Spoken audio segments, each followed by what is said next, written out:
Let's be honest, for years, the foldable story has been written by one company, Samsung. From when they unveiled the first foldable and the internet going mad, I was starting to think it always would be. But this is different. The Honor Magic V5 isn't just competition. It feels like a reckoning. It's thinner, lighter, and has a battery that might just not die by early evening. We've had foldables over the years, and I've used a lot of them. I've been waiting for a company to properly challenge the crown. So let's see if Honor actually brought the fight. Let's get into it.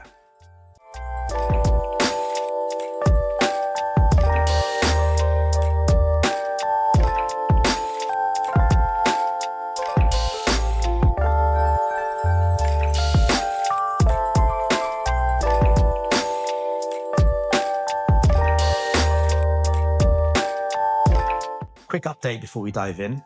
I know it's been a minute. I haven't had any videos out for a while. I've been away on holiday, and in true MazTechCentral style, I've picked up a bunch of tech. Guilty look. So we obviously got the Honor Magic V5. We also have the Vivo X Fold 5. I don't know what it was, but when I was on holiday, just foldables just kept coming out. The Galaxy Z Fold 7, Sony's XM6 over-ear headphones, and the DJI Osmo 360. Yeah, I have issues. Shorts, unboxings, reviews will be incoming, so make sure, if you haven't subscribed, subscribe to MazTechCentral, where I keep tech accessible and simple. Someone's at the front door. Subscribe to MazTechCentral, where I keep tech accessible and simple for everyone. All right, let's unbox this thing.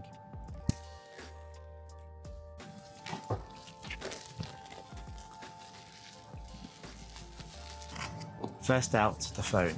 Straight away, it feels sleek and feather-light. Looks like it's made from premium materials. I'll get into that in a second. Next up, SIM ejector tool. I'm so glad we have these. It seems like some companies are moving to eSIM only phones. Let's hope that's not a trend that we see. Then the paperwork. I'm never going to read this. Now the protective black case. It's not a throwaway freebie. It's actually very high quality. From the feel of it, it has proper hinge protection and a built-in ring stand around the camera module, which it also protects around the edge. Flip-out stand is solid. It props the phone at a great angle and doesn't feel flimsy. I've actually been using it for the past 3 weeks, maybe 4 weeks. And let me tell you, the actual case and stand has held up pretty well. Next, we have the 66-watt Honor SuperCharge brick. I've said it before, and I'm gonna say it again. I love that it's still included. And a USB-A to USB-C cable.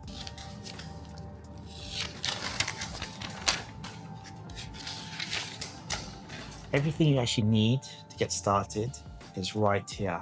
Overall, the presentation feels thoughtful and again, complete. It's compact, clean, no wasted space. It's a tight functional package. And the case, it barely adds any thickness. It hugs the lines of a phone and keeps the phone feeling slim whilst giving it some protection. And also, there's an inner screen protector pre-applied and an outer screen protector pre-applied. So everything you need is right here. Anyway, let's talk about the design. It's 217 grams on the white model. The black model, which is this one, and the other one are about 222 grams. But still, that's lighter than a lot of the slab phone. The new Google 10 Pro XL, which has just been announced, weighs in at a hefty 232 grams. Folded, it's just 8.8 millimeters thick. Unfolded, it's 4.1 millimeters. It literally disappears in a pocket, and it doesn't feel top heavy. The finish, especially this sleek black version, is clean, has a matte fingerprint resistant back with subtle metallic, again matte, accents. The hinge blends into the frame. Buttons feel tactile and clicky, which I love. The volume rocker is in a natural spot for me. I've had no issues reaching it without stretching my thumb too much. The side fingerprint reader is fast and accurate, and in the few weeks that I've used it a lot, it's been great. I like the fact that the camera bump is centered and has no table wobble. It's a small detail, but again, big quality of life win. As foldables have progressed over the last few years, one thing that definitely has progressed in all the foldables out in the market are the hinges. This one is probably one of the most durable, strong hinges I've used. It's made from super steel, as they call it, and it's rated for 500,000 folds. What does that actually mean? If you open and close it 100 times a day, every single day, you're looking at more than, carry the 1, square root of 2, pi equals 3 point. More than 13 years of use. For moving parts on a phone, it's pretty wild. It holds its angle like a tiny laptop, which is great for video calls, hands-free viewing, or even just popping it on a desk. The only issue I'm having with this fold is the fact that any angle below 60 degrees snaps back to its folded form. It can get kind of annoying when you want to prop it up at different angles. And durability goes beyond the hinge.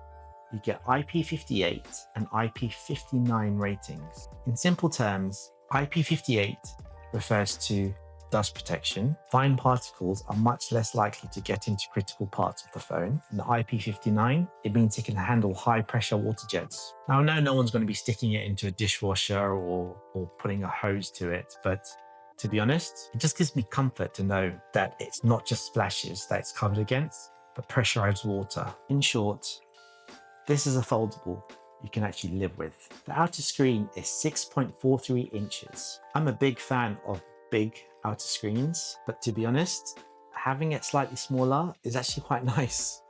I don't have to stretch my thumb so much, and it's quite compact compared to my last phone, which is the Pixel 9 Pro XL. It has an LTPO OLED at 120 Hz for both screens, and importantly, it's genuinely usable as a daily phone. It doesn't have that weird TV remote aspect ratio. I use the outer screen for probably about 80% of my day, and I can get things done perfectly like a normal slab phone.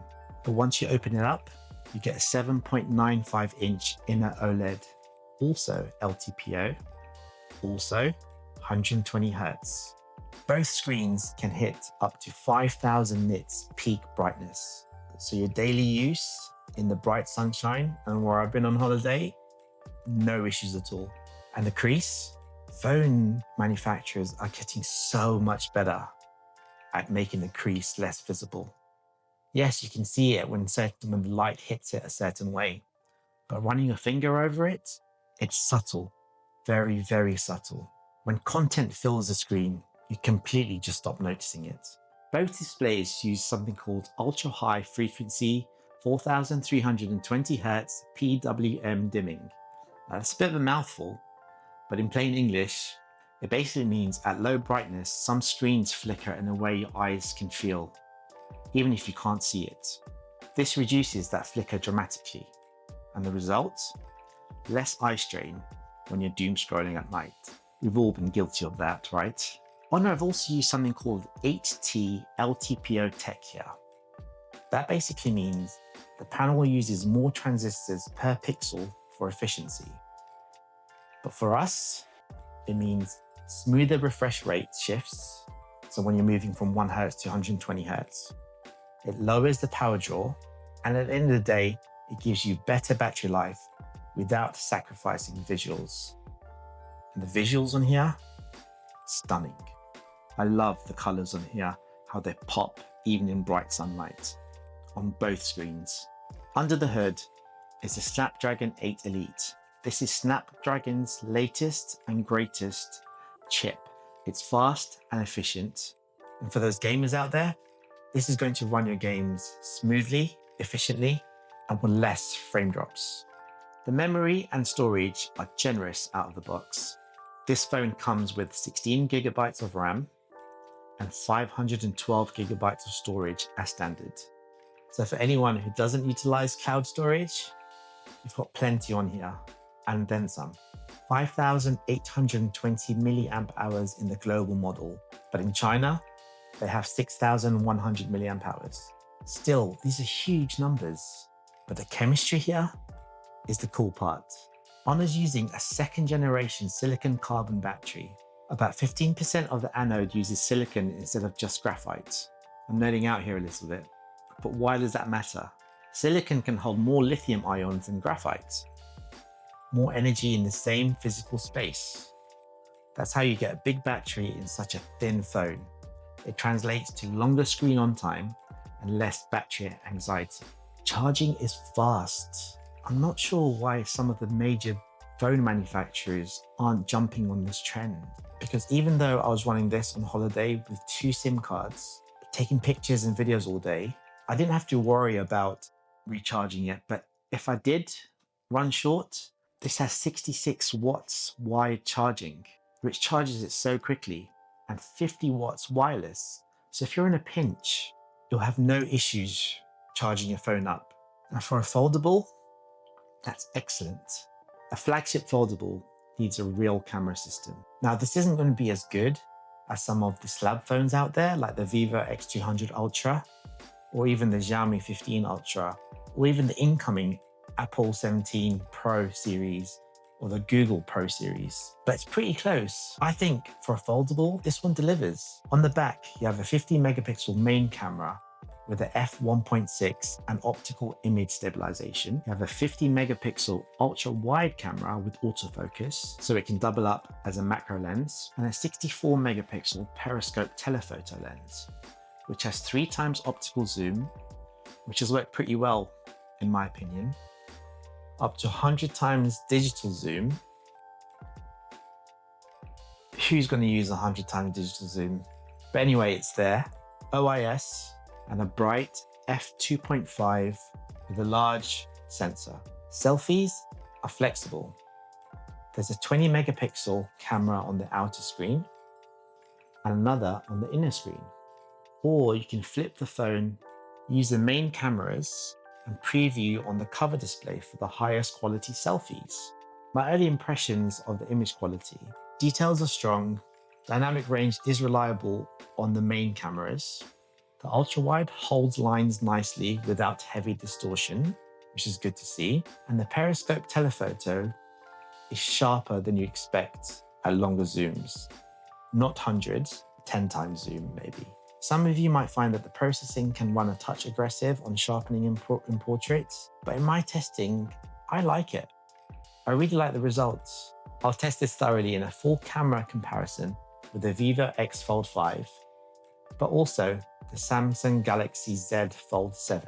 The software runs Magic OS 9 based on Android 15. Android 16 has been announced for this phone, and it should be incoming pretty soon. For me, the multitasking is the highlight. Do you remember in previous folding phones, you could run 2 apps side by side and then a floating window? This kind of does away with that.